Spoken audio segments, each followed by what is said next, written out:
Bismillahirrahmanirrahim. Alhamdulillahirabbil alamin. Allahumma shalli wa sallim ala sayyidina Muhammadin wa ala alihi wa sahbihi ajma'in. Subhanaka la ilma lana illa ma 'allamtana innaka antal alimul hakim. Rabbi shrah li sadri wa yassir li amri wahlul 'uqdatam min lisani yafqahu qawli. Saddid lisani wa hdi qalbi bihaqqi sayyidina Muhammad wa bi jahi sayyidina Muhammad sallallahu alaihi wasallam. Alhamdulillah. Sebelumnya kita bersyukur pada Allah Subhanahu wa taala masih bisa hadir di tempat yang mulia ini. Mudah-mudahan kita semuanya mendapatkan keberkahan dari tempat ini, keberkahan dari muassis majelis ini, keberkahan dari guru-guru beliau, dan keberkahan daripada semua nama-nama mulia yang pernah disebut di majelis ini daripada para muallif kitab, para aulia, para sholihin. Sebab yang sangat kita perlukan di hari-hari ini adalah keberkahan dalam kehidupan kita. Jujur saja, beberapa kali Ustadz Maki mengajak untuk ayo kita hadir di majelis Ahad sore, dan sering saya goda biasanya karena beliau ini paling menghindar dari pembahasan politik. Iya enggak? Sering di sini bahas politik, bahas masalah sing partai ini.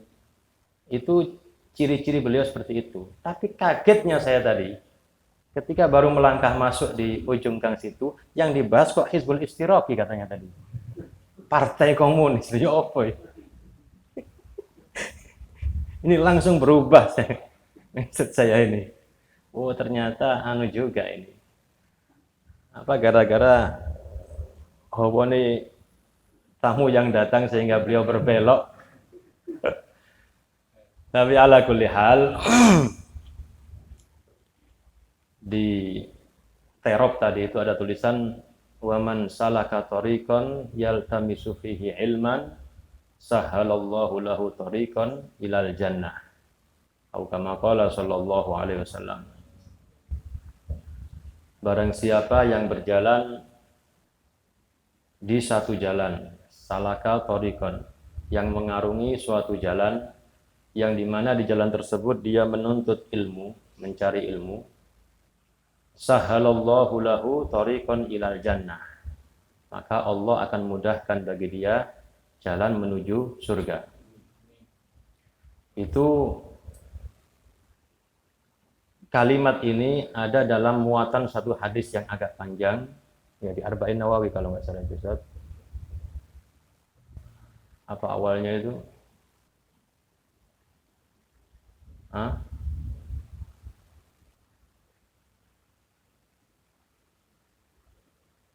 Al-muslimu akhul muslim.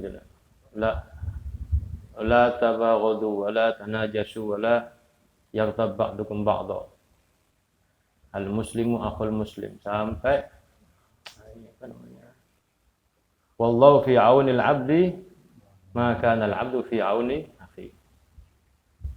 Lalu di akhir hadis wa man salaka tariqan yaltamisu fihi ilman sahalallahu lahu tariqan ilal jannah. Mudah-mudahan majelis ini merupakan wasilah kita menuju surganya Allah Subhanahu wa taala, menuju ridhonya Allah Subhanahu wa taala, dan kita semuanya bisa merasakan ketenangan yang hakiki, ketenangan batin yang terlepas daripada segala hiruk pikuk yang sudah memenuhi medsos kita. Sudah mungkin nggak di WhatsApp, nggak di mana-mana, ya beritanya ya itu saja, yang semuanya menggiring kita untuk mempunyai kesimpulan bahwasanya tidak ada yang dapat menyelesaikan apapun juga kecuali Allah Subhanahu wa taala. Enggak ada yang dapat memberikan solusi, memberikan penyelesaian, memberikan jalan keluar apapun kecuali datangnya dari Allah Subhanahu wa taala, dan senjata terbesar kita adalah berdoa. Hari-hari ini yang paling kita perlukan dan yang paling baik untuk kita lakukan adalah berdoa, memperbanyak doa kepada Allah Subhanahu wa ta'ala. Itu pelampiasan kita sudah. Mau kemana lagi? Mau menjerit, mau ini, menjerit kepada Allah Subhanahu wa ta'ala. Himpitan masalah di mana-mana, solusinya kembali kepada yang menyelesaikan masalah, Allah Subhanahu wa ta'ala. Dan mudah-mudahan di tempat seperti ini kita menemukan hal tersebut. Yang penting kita berusaha untuk tetap berjalan di jalurnya para ulama, berjalan di jalurnya para salafus soleh, nggak memisahkan diri kita daripada gerbong mereka. Nah, yang penting kita nunut. Insya Allah orang-orang yang mukhlis, orang-orang yang betul-betul istiqomah, mereka tujuannya adalah surganya Allah Subhanahu wa ta'ala. Dan dahsyatnya hadis Nabi tadi itu, man salaka thariqan itu kan begini, siapa orang yang berjalan di satu jalan untuk menuntut ilmu, mestinya kan sahalallahu lahu thariqan ila husulil ilmi.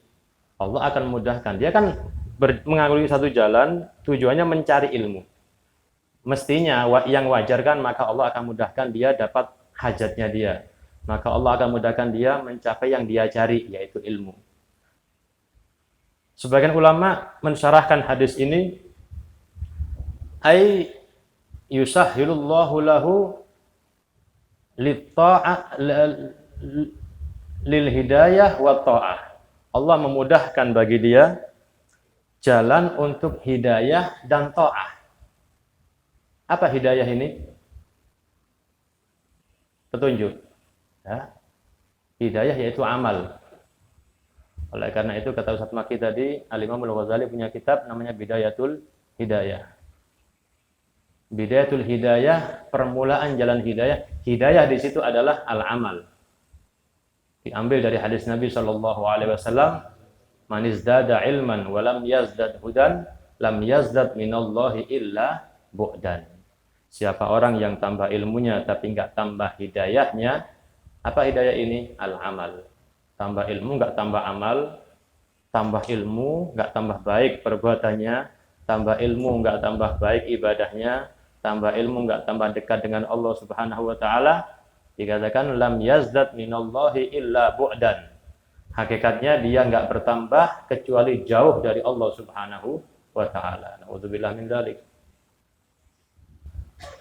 Kata ulama, orang yang berjalan untuk mencari ilmu, itu Allah mudahkan bagi dia untuk mendapatkan hidayah, yaitu mengamalkan ilmunya dan berbuat taat, mendekatkan diri kepada Allah Subhanahu wa ta'ala, yang mana dua hal ini, hidayah dan taat, itu bisa menyampaikan al-musilaini ilal jannah, bisa menyampaikan ke surga.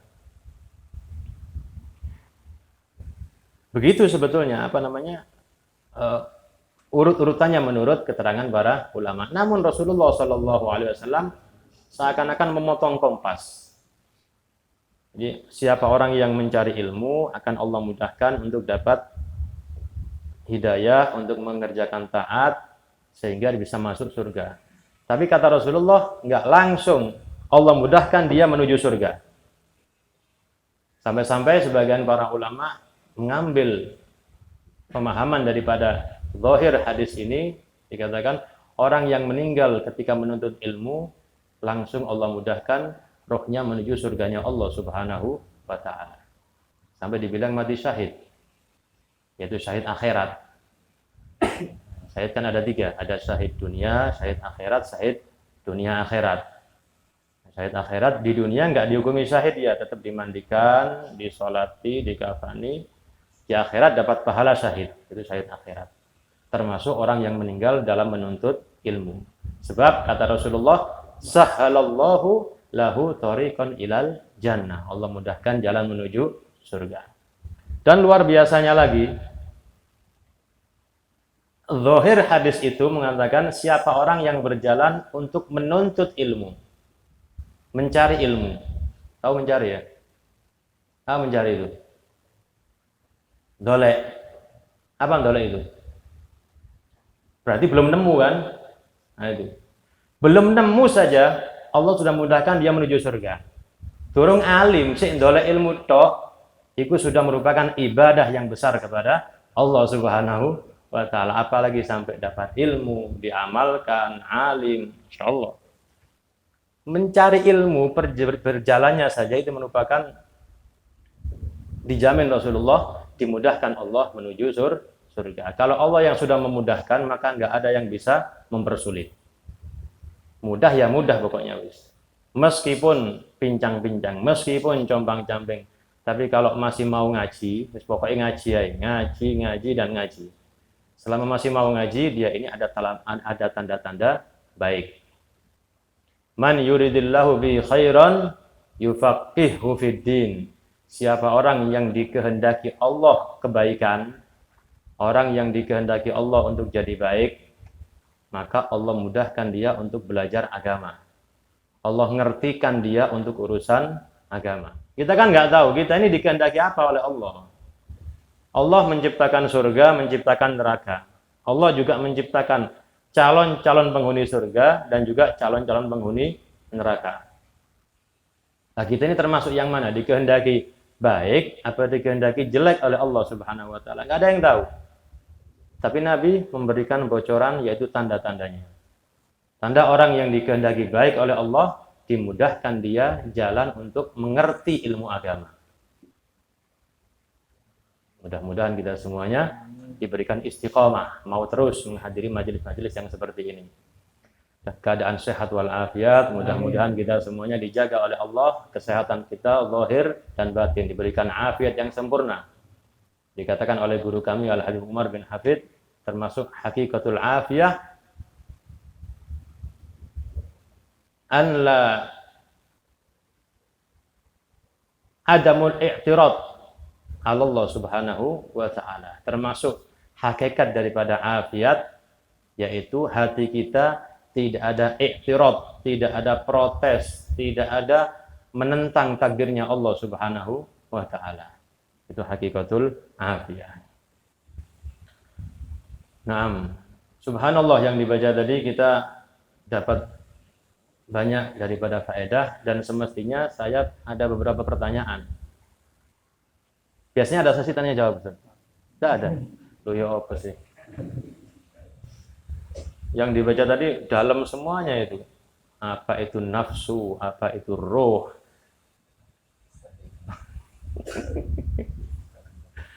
Padahal saya tadi sebelum diteruskan tadi sudah mau ada pertanyaan juga. Beliau sempat menyindir tadi ikhtilaf ulama tentang masalah jin. Kalau mukallafnya jin nggak ada ikhtilaf. Ijma ulama sudah jin termasuk mukallaf, orang-orang yang terkena kewajiban syariat.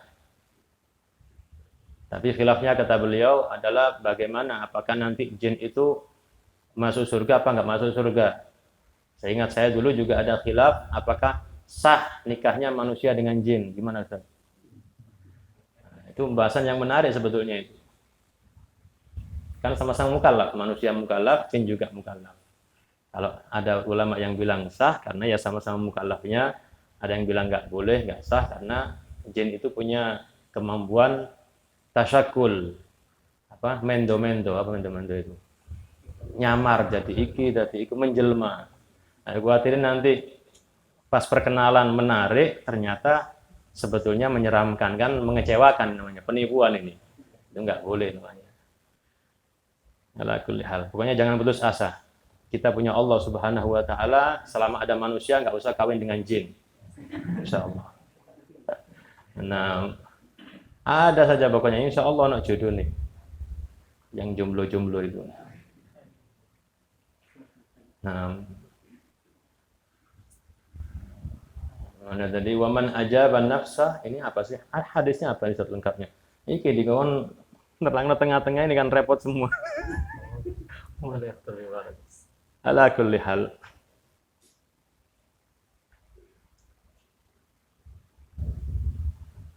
Faman ajaba iblis dhahaba anhu din, dikatakan begitu. Waman ajaban nafsa dhahaba anhu ruh. Siapa orang yang nuruti ajakan iblis, maka dia akan kehilangan agama. Nah, iblis juga begitu, ada khilaf juga. Apakah iblis termasuk dari golongan malaikat apa enggak? Gitu kan. Yang bilang iblis termasuk golongan malaikat yaitu ketika Allah Subhanahu wa taala berfirman menyeru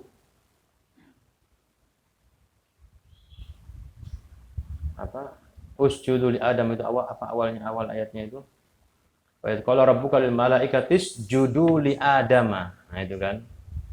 Dan ketika Tuhanmu menyeru, wa idz qala rabbuka lil malaikati, pada semua malaikat, usjudu li Adama, sujudlah kalian pada Nabi Adam. Fasajadu illa iblis. Maka semua malaikat sujud kecuali iblis. Nah, kata ulama, sebagian ulama mengatakan dari situ dikatakan iblis termasuk golongan malaikat. Sebab Allah menyeru pada semua malaikat dan semuanya sujud nurut perintah Allah kecuali iblis yang enggak sujud karena sombong. Tapi di ayat yang lain, dan ini juga diikuti sebagian ulama yang kelompok yang lain lagi mengatakan iblis bukan malaikat, tapi iblis termasuk golongan jin. Fasajadal malaikatu fasajadu illa iblis kana minal jinni. Nah, itu. Iblis termasuk golongan jin. Ala kulli hal, kalau mau bicara khilaf ya banyak semuanya. Kata nanti masalah definisi roh juga apa, nafsu juga apa. Yang penting kita tahu bahwa semuanya kita ini punya nafsu dan bahwa tugas kita dari Allah Subhanahu wa taala untuk membersihkan nafsu tersebut. Qad aflaha man zakkaha wa qad khaba man dassaha. Sungguh beruntung orang yang mensucikan, membersihkan nafsunya, dan sungguh merugi orang-orang yang mengotori nafsunya.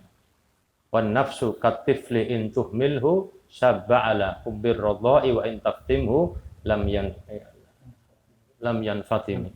Yang fatimi. Nafsu, kata Sahibul Burdah, itu seperti anak kecil. Kalau dibiarkan, nggak disapi-sapi, ya sampai remaja ya sih ngedot aja sih. Tapi kalau kita paksa, maka yang fatimi, dia pun akan leren daripada nyusu, daripada ngedot itu. Intinya nafsu itu tunggangan. Nafsu itu tunggangan. Bahkan ada yang bilang nafsu seperti kuda, ya kan? Tunggangan kita untuk mencapai tujuan kita. Kalau tunggangan kita, kuda kita itu liar, maka kita juga kerepotan. Tapi mesti kita tundukkan agar supaya kita sampai pada tujuan. Kalau tunggangan kita itu nurut, maka kita akan enak, nyaman. Enggak ngudo. Caranya enggak ngudo, kalau mobil juga mestinya enggak rewel. Yang repot itu kalau kita mau ke barat, tapi kuda kita enggak maunya ke utara, atau mau ke selatan, atau mau ke timur. Ini repot semuanya. Dan nafsu itu seperti tunggangan. Makanya orang yang qad aflaha man zakkaha, orang yang telah mendidik nafsunya, membersihkan nafsunya, maka dia beruntung. Apa untungnya? Perjalanan dia akan mudah, enteng, ibadah akan ringan, ibadah akan nyaman. Tapi tetap jangan ketika nafsu kita sudah kita tundukkan dengan berbagai macam mujahadah, orang bilang itu tirakat, ya kan, untuk menundukkan nafsu, sehingga nafsu sudah hobi puasa. Nafsu sudah hobi puasa, nafsu sudah wis kulino diajak untuk melek bengi, untuk qiyamul lail kulino. Malah seneng nafsu itu. Dan memang sifatnya nafsu begitu. Berat terhadap sesuatu yang enggak biasa buat dia. Tapi ketika sudah biasa, akan jadi ringan dan akan jadi disenangi oleh nafsu. Kita cegah nafsu dari hal tersebut, dia akan merasa nggak nyaman, akan berontak. Lah, hal ini baik atau jelek, sama. Orang yang nggak biasa sholat duha, dia awal mula diajak sholat duha, itu agak berat. Nggak biasa ngaji, diajak ngaji, agak berat. Nggak biasa qiyamul lail, diajak qiyamul lail, berat dia. Tapi kalau dibiasakan, kayak anak yang baru masuk pondok itu loh, dari luar SMP atau SMA, kemudian mondok, waduh biasa iki mari subuh turu lah, kongon wiritan, kongon ngaji. Nah, biasa bengi wae nak turun, sekarang dibangunkan akhir malam untuk tahajudan. Ya nggak enak, karena nggak terbiasa. Tapi dibiasakan sebulan, 2 bulan, 3 bulan, setahun, akhirnya terbiasa kulino. Bahkan ketika dia nggak mengerjakan ibadah itu, nggak mengerjakan tahajud satu malam saja, merasa gelisah, merasa nggak enak, merasa ono sing kurang. Orang yang terbiasa ngaji, istiqomah 1 juz sehari, misalnya dia sibuk, kok nggak sempat ngaji, dia merasa ada yang kurang harinya itu, nggak enak, nggak tenang. Nafsunya sudah cocok dengan ngaji, padahal awalnya nggak cocok. Begitu juga orang yang nggak biasa berbuat jelek, diajak ngelakoni maksiat, ini bingung luar biasa. Nggak biasa ngemol, ya kan? Nggak biasa jalan-jalan di Tunjungan Plaza misalnya, diajak ke sana kayak aku ndek kene kok, ini pas tangga ini, jadi kayak canggung semua dia. Tapi besok diajak lagi, minggu depan diajak lagi. Akhirnya apa? Masya Allah, sudah melaku dewe nang gini mall, nggak usah dituntun mana, berangkat dewe. Itulah nafsu. Apapun yang kita biasakan pada nafsu, maka dia akan jadi terbiasa dan akan menikmati itu sudah, baik ataupun jelek. Lah orang yang sudah mendidik nafsunya, sudah menundukkan nafsunya untuk perbuatan ibadah, maka dia akan ringan dalam ibadah tersebut. Tapi tetap harus diingat, jangan sampai meskipun ibadah itu terasa nyaman buat nafsu, terasa nikmat buat nafsu, sehingga misalnya kita nggak melakukan itu, nafsu kita merasa gelisah, merasa ada yang kurang. Tetap jangan sampai motivasi kita ibadah tadi untuk nuruti nafsu. Jangan. Wala tattabi'il hawa fayudillaka an sabilillah. Kata Allah, jangan kalian ikuti hawa, kesenangan nafsu. Maka dia akan membelokkan kamu, menyesatkan kamu dari jalannya Allah Subhanahu wa ta'ala. Jadi tetap nafsu kita ringan, alhamdulillah. Tapi motivasi kita untuk qiyamul lail, kita ingin dekat dengan Allah Subhanahu wa ta'ala, kita ingin mengikuti sunnahnya Rasulullah sallallahu alaihi wasallam. Untuk urusan nafsu seneng, alhamdulillah. Enggak seneng, kita bikin dia seneng. Makanya kata Rasulullah sallallahu alaihi wasallam, tidaklah beriman seorang di antara kalian sampai hawanya dia, hawa nafsunya dia, kesenangannya dia itu mengikuti terhadap syariat yang aku bawa, kata Rasulullah sallallahu alaihi wasallam.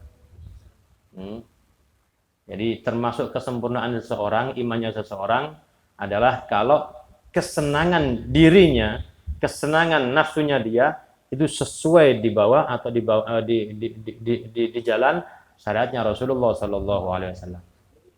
Kalau nafsunya dia sudah tunduk di bawah naungan payung syariat Rasulullah sallallahu alaihi wasallam. Kalau sudah begitu, enak sudah.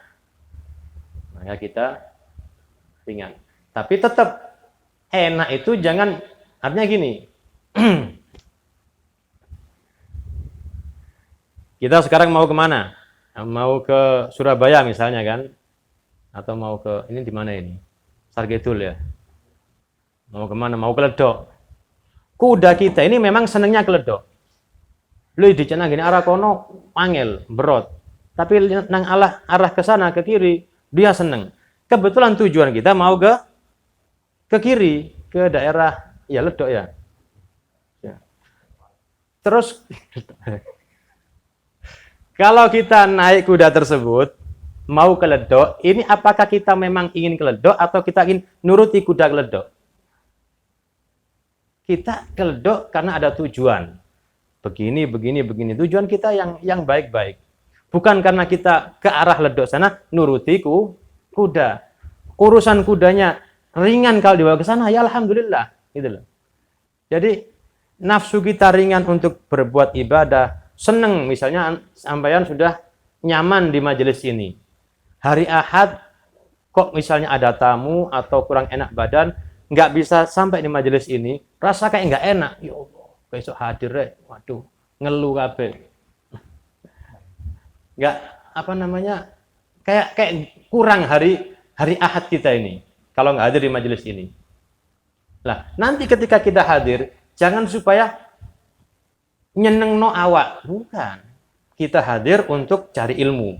Kita hadir untuk cari surganya Allah Subhanahu wa taala. Kita hadir untuk cari ridhonya Rasulullah sallallahu alaihi wasallam. Itu bukan kita hadir untuk memuaskan nafsu kita. Soalnya lagi hadir nafsu kita ini agak sedikit gelisah. Aku hadir supaya nafsu saya ini senang, bukan begitu. Kita keledok itu untuk tujuan kita, bukan nyenengno jaran. Insyaallah paham ya? Nyampe kan? Insyaallah. Ala kulli hal. Wallahu a'lam bishawab. Biasanya yang enak itu mestinya antum minta waktu buat beliau tanya jawab. Ini perlu dikorek zat maki ini. Wallahu a'lam bishawab. Afwan.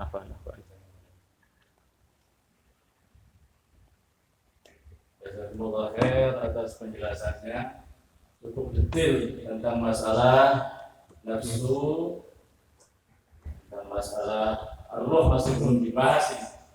Kemudian ini bungar nanti meneh lanjutan ar-ruh.